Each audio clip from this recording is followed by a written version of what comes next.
Good afternoon, everybody. Welcome to Cancer Support Community Central Ohio's Lunchtime Learning. We're very excited to have Dr. Worster today and Camila from EO. And I am Darlene. I am the program manager for Cancer Support Community Central Ohio. So, Dr. Worster, welcome. We're so glad that you guys are here today. Thanks. Thanks for having us. All right, let me share my screen here. Yeah. And guys, please ask me any questions as we go through this. Happy to make it certainly interactive and beneficial to you and what you're going through. Since we have a small group, we can, make it informal. I am just to let you know sort of what I do and who I am. I am a physician researcher who practices at Sidney Kimmel Comprehensive Cancer Center in Philadelphia, Pennsylvania. It's part of Jefferson Health.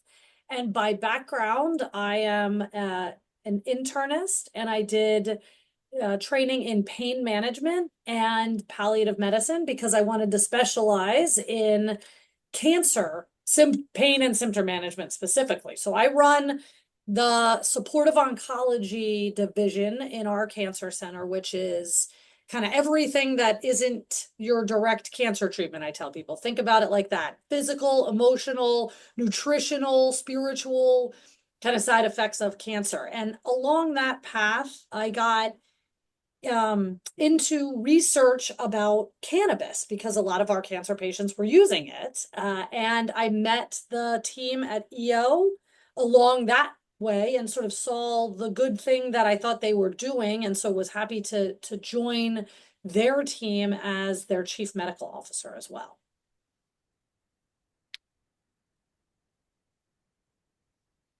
So you guys know this. The challenge amongst many with cancer care and treatment is managing the side effects, managing the symptoms of your cancer and of all the treatments that you're getting for your cancer, right? And that ranges from feeling tired to social loneliness to pain to having trouble sleeping to difficulty paying bills, right? And so some of or a lot of those kind of physical or emotional symptoms people talk about, taking medications for and taking medication after medication after medication after, enough time gets really overwhelming and creates kind of a complex web of side effects that you're trying to treat with another pill. And so it's not just when you get the diagnosis or when you have your surgery that you have pain, it's maybe 10 years after you had your breast cancer chemotherapy and you still have neuropathy that you feel, the impact of these symptoms. And so what everybody experiences is unique, but a lot of it is treatable. And there are ways to think about treating it that I think are both effective and maybe not just sort of the normal prescription medication. A lot of my patients ask me about all kinds of non-prescription options, cannabis being the most common. But, thinking outside of here's the prescription for your nausea box that sometimes we get into as doctors can be really helpful. So some of the symptoms are noted here. There's tons more, right? But sort of from the start through, long survivorship, things like chemo brain, the endocrine issues that result in heat flashes, all kinds of different chronic pain syndromes, the change in sleep patterns, the anxiety, the fatigue, the appetite changes. I'm sure all of you have experienced some of those. So this is a real picture of a real patient of ours who was walking the path through colon cancer treatment and was having a whole lot of symptoms and side effects of their cancer and their cancer treatment. And the normal cascade of him saying, you know, I have nausea resulted in me prescribing a medication like a Zofran or a Compazine to him. And maybe that first dose not being right. So prescribing the higher dose, and then talking about having pain. So prescribing medications for his pain, and getting nauseous from the medications. So having to rotate to a different pain medication, and then having the constipation that comes with that. So prescribing medicines for constipation. And this was over the course of a week, no lie, the medications that this gentleman got prescribed, and sort of the overwhelming nature of trying to chase kind of what he was trying to treat. He still landed in the hospital. As you can see, that's a picture from on a hospital setting, and had all of those kind of thrown at him. So that's overwhelming. So because of this, and frankly, just because, you know, it works for a lot of people, we've done a lot of research that the National Cancer Institutes have funded that sort of just tells us that basically 4 out of 10 cancer patients are using cannabis at some point. They want to try it. They started trying it. They're using it regularly. They're using it at some point, right? So all along that, but 4 out of 10 are kind of already using cannabis. So that's a lot. And most of them are using it without really knowing anything about kind of how does it work in the body, what happens when we use it, or how in the world should I be using it? So there is this thing in your body called the endocannabinoid system. And that's kind of like the circadian rhythm system of your body, if you think about it that way, or your pain system, where you have a signal that I got hit on my hand and I can feel it, and it travels, you know, up nerves in my arm to my spinal cord and then up to my head. That tells me kind of what the pain feels like and where it is. Well, it's kind of a complex system of winches and pulleys in your body, and that's what the endocannabinoid system is, right? It's these receptors that are all over your body. That sort of picture there indicates how widespread it is, right? So all throughout areas of your brain and spinal cord, and then areas that are in your arms and legs and gut, and all different sort of portions of your body that is regulated by cannabis, basically. Now, I say that, what I mean is your body produces substances that are called endocannabinoids, meaning kind of produced within your body, but they look and function exactly the same as some parts of the cannabis plant, which is why it's such a interesting target to use as a treatment, right? Is that our body mimics this already.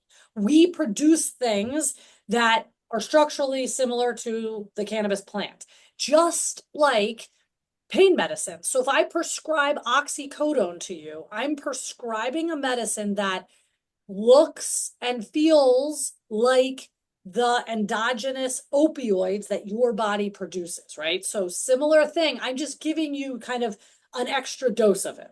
Same idea with cannabis. It's like an extra dose of the stuff that your body produces to help with things like appetite, nausea, pain perception, sleep, wake, relaxation, anxiety. The endocannabinoid system is interwoven with all of those other receptors. So what does it look like in Ohio? I'd be interested, you know, if any of you guys have had experiences, would love to hear. It's different in every state. As you can see, that map shows us the patchwork of what is and what isn't kind of available across this country. But in the state of Ohio, there is both a medical and what we call adult use program. So medical meaning you have a qualifying medical condition. Cancer is always one of them. So whatever type of cancer you have, that could be a qualifying condition, and you can get access to the dispensary through that kind of process where you're talking with a doctor who says you have the condition, and you get sort of a card, an identifying card that you can go in. It saves, really, in all states where they have both the medical and the sort of recreational or adult use programs, the medical programs often give you a wider range of products that are available to you. And most importantly, since this is not covered by insurance and it's all out of pocket, it does save on the costs of all the taxes. So in Ohio, you can see it's a 10% tax. In other states, it can go up to 20-30%. So it does save you money to sort of step through it that way. Otherwise, you're going into the same place, you're purchasing the same things. It otherwise looks similar. The adult use thing, any adult over the age of 21 can go into a licensed dispensary. The complex factor, and I'm sure you guys have seen this, it's no different than in Pennsylvania, is there is also hemp derived cannabis products. So hemp looks structurally similar to the cannabis plant. It just has a different amount of certain of the components. So specifically that THC, the part that people think about that gets them high. You can take products that are made from that hemp and make products, you extract it and you put it into a chocolate bar, or you make it into a vape, or a thing that looks exactly the same as the state licensed dispensaries have, but you can get it anywhere. There is no dispensary, there's no medical card required. You can get it online. One of the biggest pitfalls in this is that there are really, really no required regulations for these products. Some entities do them extremely well, and they have them tested by outside laboratories. They show you what's called a certificate of analysis. It's compliant with all kind of supplement, like any supplement you take, like a vitamin B12 or a folate or a calcium. There are sort of quality standards that you have to follow, and some of the hemp groups do that, some of them don't. So the stuff that you see in your gas station is definitely not following kind of those regulations, but other ones are. So just so you know, that's kind of the lay of the land of what you can access. I do not have personal experience with medical marijuana, but I know some of our participants have shared during the support groups. One, it's pretty expensive to get the card, but one gentleman uses it. He does, I think it's a tincture, Yep. just a couple of drops under his tongue at night just to be able to sleep. That really helps him with that. And then someone else has referenced using it to help manage their pain. Their cancer has metastasized into their bones, and it is very painful. So they use the medical marijuana card to their supplies there to just try to do some pain management. And those are very common kind of reasons why people start using cannabis. And there's some good data for both sleep and pain that it is pretty effective, and it's a very kind of reasonable option in terms of a way to treat those symptoms. So why do people use it? We just started talking about this because it works, right?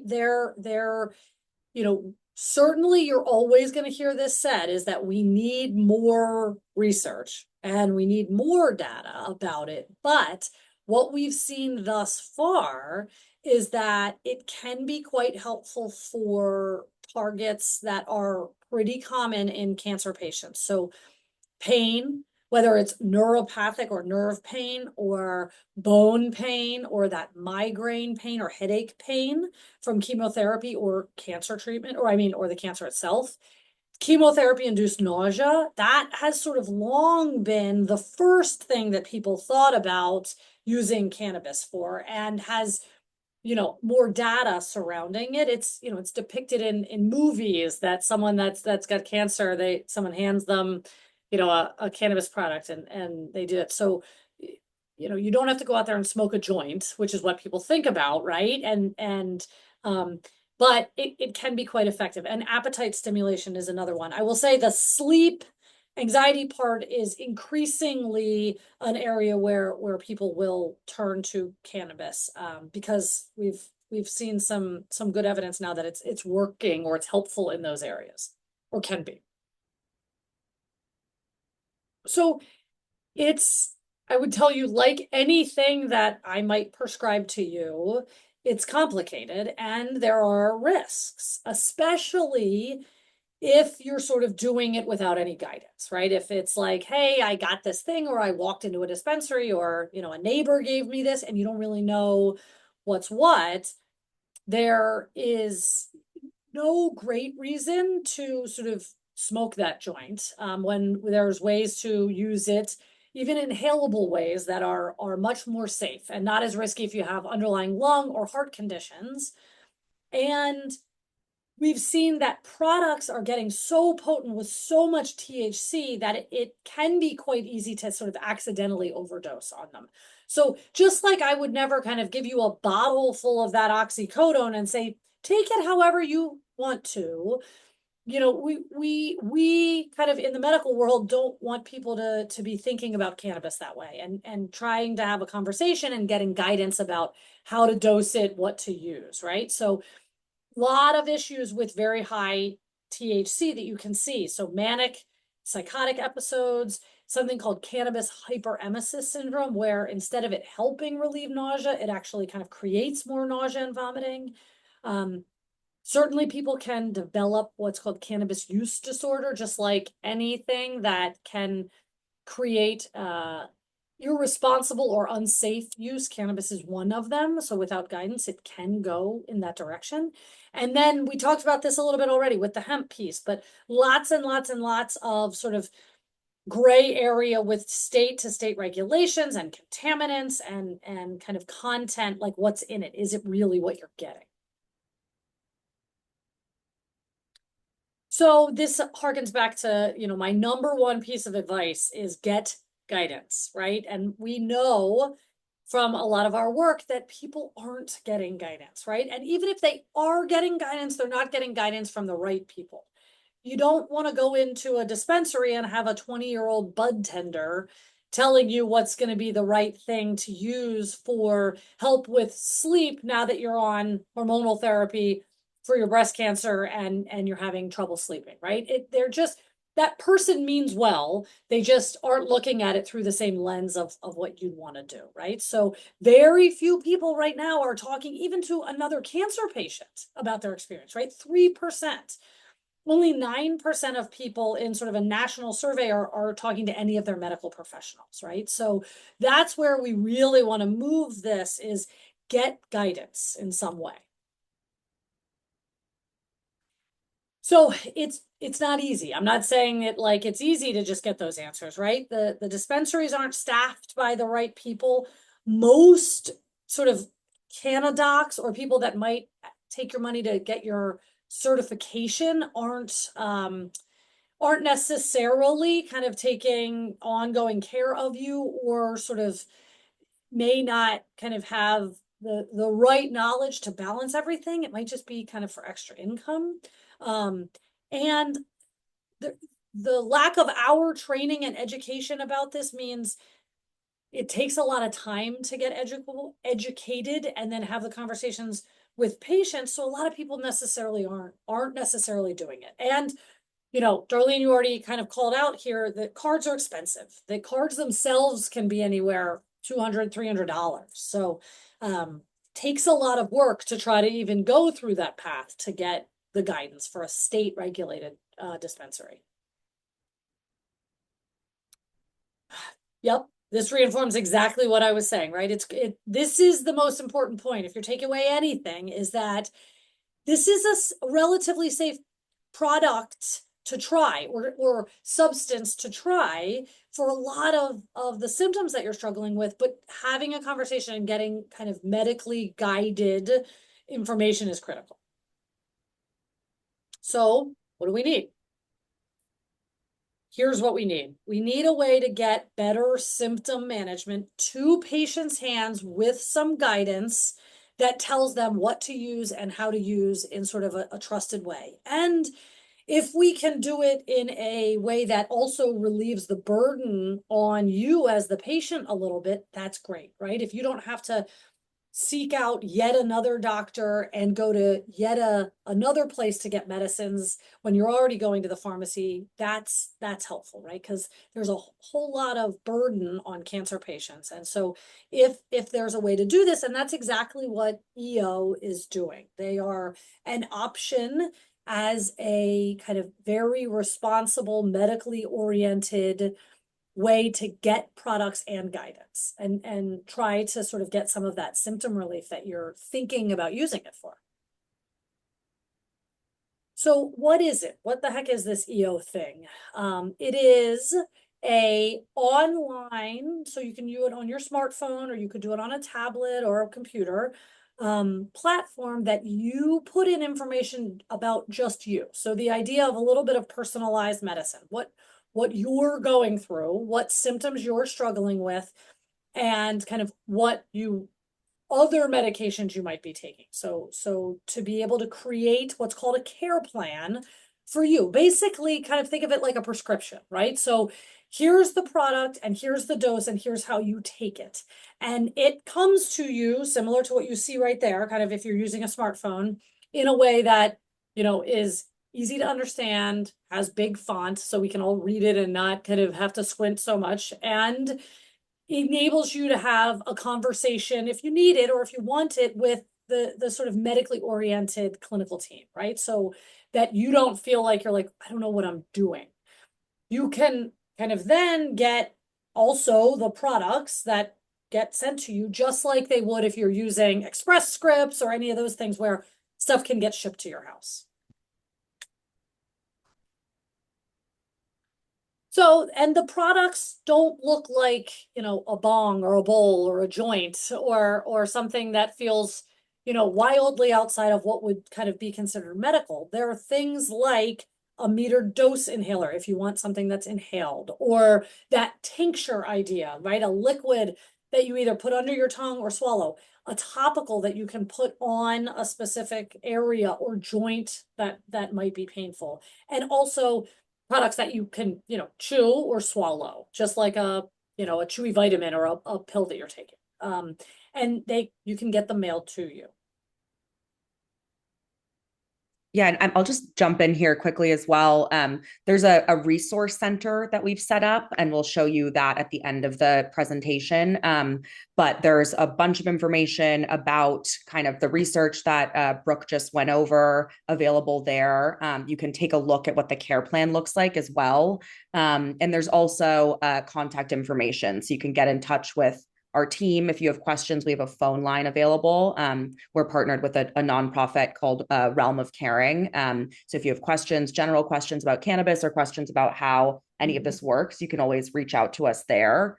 And we also have a online chat bot as well. So if you can ask questions there, if you're more comfortable doing that rather than giving us a call. But just wanted to call that out here.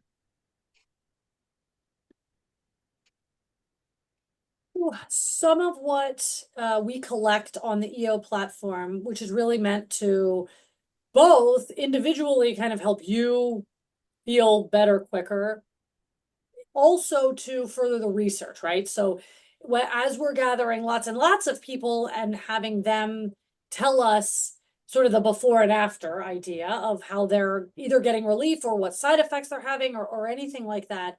And we're using these scores or these surveys that are used in research all the time, asking people at the beginning and then every couple weeks, and knowing kind of what you're using, how are you feeling? And you can see sort of the percent or meaningful improvement in these scores for things like pain, sleep, anxiety, nausea, appetite are really significant for people when they're getting the guidance and kind of having it aligned with what they're looking for. So we're seeing improvements across the board as we're sort of following people with these validated instruments. So the other thing that I think a lot of people are hopeful to do, whether they're consciously aware of it or not, but I will tell you, patients, when I see them in clinic all the time, say to me, I would love to take less medicine. Like, when can I start getting off of some of these things? Because I take 10 pills a day. So a lot of what happens is that we're seeing that people are being able to reduce or stop some of the prescription medicines that they had had. And mostly because clearly those prescription medicines weren't completely effective, or you wouldn't have needed anything else, right? And so a lot of this is like figuring out within your body that kind of activating that endocannabinoid system is an important part, and maybe sort of more personalized for you than that other medicine like Zofran or ondansetron, the nausea medicine. So people can stop things like other anxiety medicines, nausea medicines, sleep medicines, things that either they don't like taking, they have bad side effects, or they're worried about sort of the safety of it over time. A lot of people will come to me and say, I don't want to be on these pain medicines anymore, these opioids. How can I help me? How do we get off of them? So that's where we're seeing these. The other nice thing that we're seeing is that if people are feeling better, they don't need to go to the ED, or they don't need to get hospitalized as often. So with the cannabis use, when you look at kind of what it was at baseline or before they started, then after 4, 8, and 12 weeks, we're seeing a good reduction in kind of ED unscheduled hospitalizations and ED visits. So get you feeling better and not having you have to be sort of stuck in the medical system as much is a great thing for quality of life. So this Camilla can talk to, but this will give you a little more information about accessing EO and all of that. Yeah, absolutely. We just want to make sure that you know that we are a resource. So if you have any questions about this presentation, if you have questions about cannabis in general, you can reach out to us. There's an email and a phone number listed here. And then this is our resource center. I'll put the actual link itself in the chat. It's partner.eo.care. So the care plan and ongoing guidance that Brooke mentioned earlier is all available to you, free of charge. So if you're interested in taking a look, filling out the onboarding information and getting a recommendation, you can do all of that. There's no sort of commitment required of you. And again, all of those resources that I mentioned, a lot of that Cannabis 101 information, support resources are all available there as well. And we've also included just a discount on products. So if you are interested in trying a product, you can use that code and get 50% off as well. Yeah, so if you have any questions, just please don't hesitate to reach out to us. I did see a question that says, do you have topical melatonin as well? I'm interested as to what you're using a topical melatonin for. But no, not melatonin on its own. However, for sleep, melatonin that you swallow or you ingest can be helpful, and it is a part of the sleep formulations that EO has.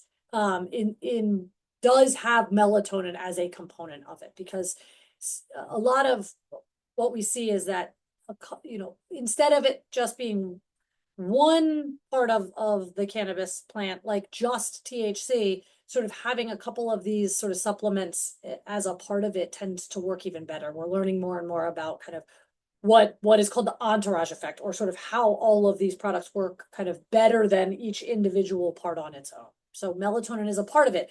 Nothing topical. I've actually never seen topical melatonin. How effective is the cannabis for sleep?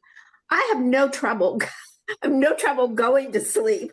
I mean, I can sit down. If I sit down in the middle of the day, I will fall asleep. I just, I know I'm tired, but I know I'm not sleeping at night either. I mean, I quit going to retreats at church and things like that because I have such terrible sleep habits. I would just keep everybody else awake, and I just not going to share that misery. Yeah. But I didn't realize, I have never used cannabis. I did use it for my husband. We had Alzheimer's. He started to go through that stage where he got kind of really agitated and mean. And my doctor, his doctor didn't, he said he okayed it. He thought it was okay. His practice didn't allow it at the time. So he said, if you can get it, fine. Well, it wasn't legal in Ohio yet, but fortunately my daughter lived in Colorado. So she would bring it home for me. But it got to the point where I couldn't even control him with the gummies. Yeah. And then, but I didn't want to use the medicine. I didn't want to make him a zombie. I mean, because he was still pretty active. But so I was just wondering how effective it is for sleep, and would that make me less tired? And maybe because I'll nap. I mean, I came home last night, and at 5 o'clock I went to sleep and slept till midnight, and then I was up until 4 o'clock this morning. It's awful, and I hate it. I didn't used to be like that, but and I don't think I've got anxiety. I think I'm dealing with this pretty good. I had breast cancer that metastasized to the bone. Um, some days it's pretty painful. Other days I'm really pretty good. So I don't feel I've never asked for anything. She did give me my oncologist gave me Tylenol with codeine, and but I don't even take that because that will make me go to sleep. So even that just adds to my problem. Yeah. I just wondered if this would be something that maybe I could try that would help me get into a better sleep pattern. And I think I would actually feel better and less fatigued. For sure you would. Sleep is, like I always say this to my patients, sleep is the foundation of the house, right? If the foundation isn't sort of poured well, everything on top of it's going to feel all wonky, right? So it sounds like there's a couple things. One is it is quite easy, and we see a lot of patients going through cancer treatment get into this habit of, you know, think about your body only needs a certain bucket of sleep, right? Of to be rested. And people can sometimes get into that habit where they accidentally are getting a lot of that during the day, which it sounds like you are, and then sort of their whole sleep wake cycle is all messed up. Yeah. So that's where the melatonin comes in to play really well. And so cannabis, and I feel quite convinced that we'll continue to see this evidence grow, that sleep is one of the areas that are a really good target to use cannabis for. What you don't want is to use cannabis that has just THC in it, which some products at dispensaries are like that, right? Because that can actually mess up your sleep more. It can make you really sleepy initially, but then it can mess it up. So one of the products, and EO has one of these products that is meant for sleep, where it is a combination of THC, CBD, and it has a little melatonin in it too. If you can kind of keep yourself awake intentionally, even being tired, even if you make it till 7 o'clock at night and you take one of these, then getting you back closer to that schedule where it keeps you asleep longer. So you're not up at midnight, it's a process. The first day you might get to sleep till 4 o'clock, right? But then you can stay up and go to bed a little later and get on kind of a clock that feels better for you. But sleep in general, we are increasingly seeing that with higher CBD, or kind of at least equal CBD THC products, people are reporting and seeing much kind of more improvements in sleep than we realized initially. Yeah. Okay, thank you. Yep.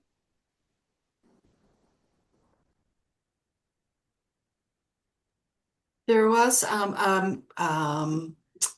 comment in the chat that says, I agree with Winnie. I can fall asleep, but wake up in the middle of the night and can't fall asleep. I'm also dealing with a husband with dementia, agitation, and bladder cancer, so I need sleep and something to calm him down. Gosh, it sounds like you guys could sort of make sure you connect over coffee and talk through all the complexities of all of this. But yeah, I mean, I think, Nancy, that's you're calling out a very smart reason to try a cannabis product for sleep. And an edible product like a gummy or a capsule or something has longer lasting effects in your body than anything you might smoke or inhale. So it's really helpful for that, like, stay asleep a little bit longer thing. Yeah, go ahead. Nancy, you're still muted. Thank you. Does the EO company honor the medical marijuana cards if you have them for discounts? So there's no need to use a medical card with our products. They are that Delta 9 THC, the hemp derived THC that we covered a little bit earlier.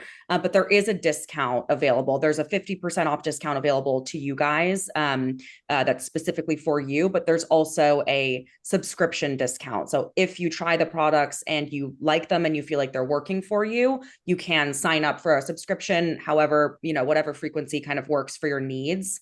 And then you'll save that 10% that way instead.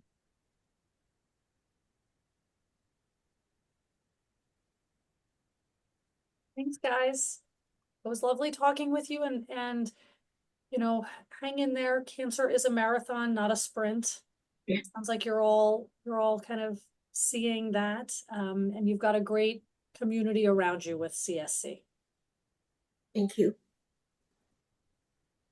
Well, Have a Dr. good day. Worster and Camila, thank you guys so very much for sharing your time and your expertise with us. This is definitely a important topic because of the things that you talked about with the nausea and the pain and the sleep, and that is definitely issues that a lot of our participants reference and mention. So thank you so much for sharing this information. As I mentioned, will be sending the recording link to Camila, and then we'll be uploading it to our YouTube channel. So greatly appreciate you ladies spending your time with us today. Darlene, you'll be sending out the stack of the things that we have all that information. The slide deck, yes, I have access to that, and I'll forward that to our attendees today, so they will have the information that was shared. Great, thank you. You're welcome. Thank you all. Thank you.